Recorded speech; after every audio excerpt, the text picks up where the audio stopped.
চলুন সরাসরি শুরু করা যাক আজকের এই দারুণ একটি ডার্ক কমেডি বা গাঢ় হাস্যরসাত্মক উপকথার বিশ্লেষণ। আজ আমরা এমন একটা গল্প ব্যবচ্ছেদ করতে যাচ্ছি যা মূলত মাত্রাতিরিক্ত অহংকার এবং নিজের যোগ্যতার সীমা ছাড়িয়ে যাওয়ার এক চরম পরিণতি নিয়ে কথা বলে। সাধারণ একটা পশুকথা কিভাবে আমাদের চারপাশের অন্ধ অনুকরণ আর আত্ম অহংকারের ভয়াবহ দিকগুলোকে ফুটিয়ে তুলতে পারে তা সত্যি অবাক করার মতো। মূল উৎস থেকে পাওয়া তথ্যগুলো ঘেঁটে আজ আমরা দেখব কিভাবে নিছক আত্ম অহংকার একটা দারুণ উৎসবমুখর পরিবেশকে চোখের পলকে এক প্রাণঘাতী পরিস্থিতির দিকে ঠেলে দিতে পারে। গল্পটা শুনতে খুব সাধারণ মনে হলেও এর ভেতরের মনস্তাত্ত্বিক বার্তাটা কিন্তু অত্যন্ত গভীর এবং একেবারে সময়োপযোগী। গল্পের একদম মূল ভিত্তিটা যদি আমরা দেখি তাহলে এখানে চমৎকার একটা মনস্তাত্ত্বিক তুলনা ফুটে উঠেছে।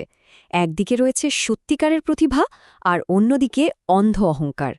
বাম দিকে আমরা বানরের স্বভাবজাত সাবলীলতা দেখতে পাচ্ছি, যে নিজের শারীরিক সক্ষমতা সম্পর্কে খুব ভালোভাবেই জানে। আর ডান দিকে রয়েছে বিশাল দেহ উট, যার নিজের আনাড়িপনা সম্পর্কে কোনো ধারণাই নেই। পুরো গল্পটি মূলত আত্মসচেতনতা আর এই আত্মপ্রবঞ্চনার এক বিরাট অসামঞ্জস্যের ওপর দাঁড়িয়ে আছে, যা ধীরে ধীরে একটা অনিবার্য সংঘাতের দিকে এগিয়ে যায়। ১. সিংহরাজের রাজসভায় উৎসব। গল্পের শুরুতেই আমরা দেখতে পাই অত্যন্ত আনন্দমুখর একটা পরিবেশ। বনের রাজা স্বয়ং সিংহরাজের সম্মানে এক বিশাল উৎসবের আয়োজন করা হয়েছে। চারপাশের সমস্ত পশুরা এই আনন্দ উদযাপনে যোগ দিতে এসেছে। চারদিকে একদম জমজমাট অবস্থা। এই চমৎকার উৎসবের আমেজে একটা বানর যখন নাচতে শুরু করে, সবাই পুরোপুরি মুগ্ধ হয়ে পড়ে। এখানে সবচেয়ে লক্ষ্য করার মতো বিষয় হল বানরটি তার নিজস্ব শারীরিক গঠন এবং স্বাভাবিক প্রতিভাকে খুব সুন্দরভাবে কাজে লাগিয়েছিল। সে এমন কিছু করার চেষ্টাই করেনি যা তার সামর্থ্যের বাইরে, বরং নিজের শক্তির জায়গাতে সে ছিল অপ্রতিদ্বন্দ্বী। আর ঠিক এই কারণেই সে দর্শকদের মন জয় করতে পেরেছিল। ২. উটের অন্ধ ঈর্ষা। কিন্তু এই আনন্দঘন পরিবেশেই ছিল এমন একজন যার নিজের বাস্তবতা সম্পর্কে বিন্দুমাত্র কোনো ধারণাই ছিল না। এই উদ্ধৃতিটি সত্যি দারুণ। ভাবা যায় ব্যাপারখানা। উট রীতিমতো নিশ্চিত যে সে বানরের চেয়েও ভালো নাচতে পারবে। বানরের প্রশংসায় প্রবলভাবে ঈর্ষান্বিত হয়ে উট নিজের বিশাল ও বেঢপ শরীরের বাস্তবতাকে পুরোপুরি অস্বীকার করে বসে। নিজের শারীরিক সীমাবদ্ধতা সম্পর্কে এই পরিমাণ অজ্ঞতা এবং অন্যের প্রতিভাকে ছোট করে দেখার এই যে একটা অন্ধ প্রবণতা, তা একাধারে হাস্যকর এবং বেশ বিপজ্জনক। ৩. এক বিপজ্জনক এবং হাস্যকর নাচ। আর এই অন্ধ অহংকার থেকেই শুরু হয় মূল বিপত্তি। ঈর্ষায় পাগল হয়ে উট যখন জোর করে নাচের ফ্লোরে চলে আসে আর সবার মনোযোগ কেড়ে নেওয়ার চেষ্টা করে, গল্পের উত্তেজনা তখন চরমে। মূল পাঠ্য থেকে নেওয়া এই বর্ণনাটা একটা চরম বিশৃঙ্খল ছবি ফুটিয়ে তোলে। বিশাল দেহ একটা উট যখন বানরের মতো সাবলীল হওয়ার চেষ্টা করে, দৃশ্যটা কতটা উদ্ভট হতে পারে একবার ভাবুন।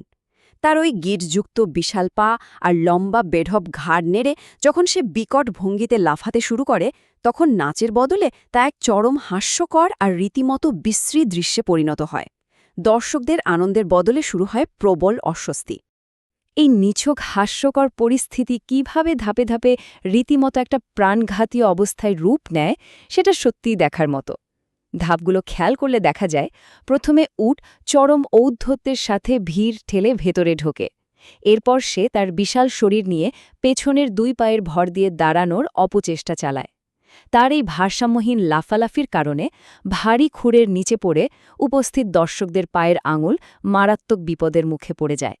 কিন্তু সব সীমা ছাড়িয়ে যায় একেবারে শেষ ধাপে, যখন উটের ভারী খুর স্বয়ং সিংহরাজের নাকের মাত্র 1 ইঞ্চি কাছে চলে আসে।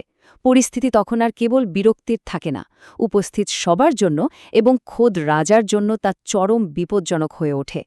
4. মর্মান্তিক ও ভয়াবহ পরিণতি। এতক্ষণ ধরে চলা এই চরম বেপরোয়া আচরণের একটা ভয়াবহ সমাপ্তি তো অবশ্যম্ভাবী ছিল, তাই না? দর্শকদের ধৈর্যের বাঁধ যখন পুরোপুরি ভেঙে যায়, তখন শুরু হয় চূড়ান্ত পরিণতি। উটের ওই বিপজ্জনক নাচের পর রাজসভার আনন্দময় পরিবেশ মুহূর্তের মধ্যে এক ক্ষুব্ধ জনতার রোষানলে পরিণত হয়। উপস্থিত পশুরা এতটাই বিরক্ত আর ক্রুদ্ধ হয়েছিল যে তারা আর এক মুহূর্ত অপেক্ষা করেনি। সবাই মিলে প্রবল আক্রোশে উটের ওপর ঝাঁপিয়ে পড়ে। শেষ পর্যন্ত উটটিকে সেই উৎসব থেকে চিরতরে তাড়িয়ে একেবারে রুক্ষ নির্দয় মরুভূমিতে পাঠিয়ে দেওয়া হয়। নিজের অন্ধ অহংকারের কারণে তাকে তার পরিচিত পরিবেশ থেকে বিতাড়িত হতে হল। আর ঠিক এখানেই উপকথাটির চরম ডার্ক হিউমার বা গাঢ় হাস্যরস ফুটে ওঠে। উটকে তাড়িয়ে দেওয়ার কিছুক্ষণ পরে উৎসবে উপস্থিত সবার জন্য জলখাবার পরিবেশন করা হয়। আর সেই জলখাবারের মেনুতে কী ছিল জানেন? উটের কুচ এবং পাঁজরের মাংস। গল্পটা অত্যন্ত আকস্মিক এবং মর্মান্তিক একটা পাঞ্চলাইনের মাধ্যমে শেষ হয়। যে উট একটু আগে সবার মনোযোগের কেন্দ্রবিন্দু হতে চেয়েছিল, সে শেষ পর্যন্ত আক্ষরিক অর্থেই উৎসবের খোরাকে পরিণত হল। সুতরাং এখান থেকে আমাদের সবচেয়ে বড় শিক্ষণীয় বিষয়টা কি? আসল খলনায়ক কিন্তু উটের শারীরিক আনাড়িপনা বা নাচের ছন্দের অভাব ছিল না। প্রকৃত খলনায়ক ছিল তার সেই মারাত্মক এবং অনিয়ন্ত্রিত ঈর্ষা। এই ঈর্ষাই তাকে এমন এক অন্ধ প্রতিযোগিতায় নামিয়েছিল যেখানে সে নিজের ভয়াবহ সীমাবদ্ধতাগুলোকে একেবারেই ভুলে গিয়েছিল। অন্যের সমকক্ষ হওয়ার এই বেপরোয়া আকাঙ্ক্ষা মানুষকে কিভাবে নিজের বাস্তবতা ভুলিয়ে দেয়, এটা তার একটা ধ্রুপদী উদাহরণ। যখন কেউ নিজের শক্তির জায়গাকে মূল্যায়ন না করে কেবল অন্যের সাফল্য দেখে অন্ধের মতো তা অনুকরণ করতে যায়, তখন এই চূড়ান্ত পতন অনিবার্য। পরিশেষে একটা অত্যন্ত গুরুত্বপূর্ণ প্রশ্ন দিয়ে আজকের এই বিশ্লেষণ আমরা শেষ করব। আসল বিপদটা আসলে কোথায় ছিল? উটের শারীরিক আনাড়িপনায় নাকি তার অন্ধ ঈর্ষায়, যা তাকে নাচের ফ্লোরে নামতে বাধ্য করেছিল? নিজের সক্ষমতাকে যাচাই না করে কেবল অন্যের স্থানে বসার এই যে অন্ধ অহংকার, তা ঠিক কতটা বিপজ্জনক হতে পারে, আজ আমরা তারই একটা নিখুঁত চিত্র দেখলাম।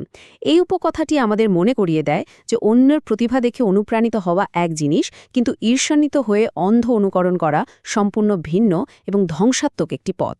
আশা করি আজকের এই বিশ্লেষণ অহংকার এবং ঈর্ষার পরিণতি সম্পর্কে নতুন করে ভাবতে সাহায্য করবে। এই গভীর চিন্তার সাথেই আজকের বিশ্লেষণ আমরা এখানেই শেষ করছি।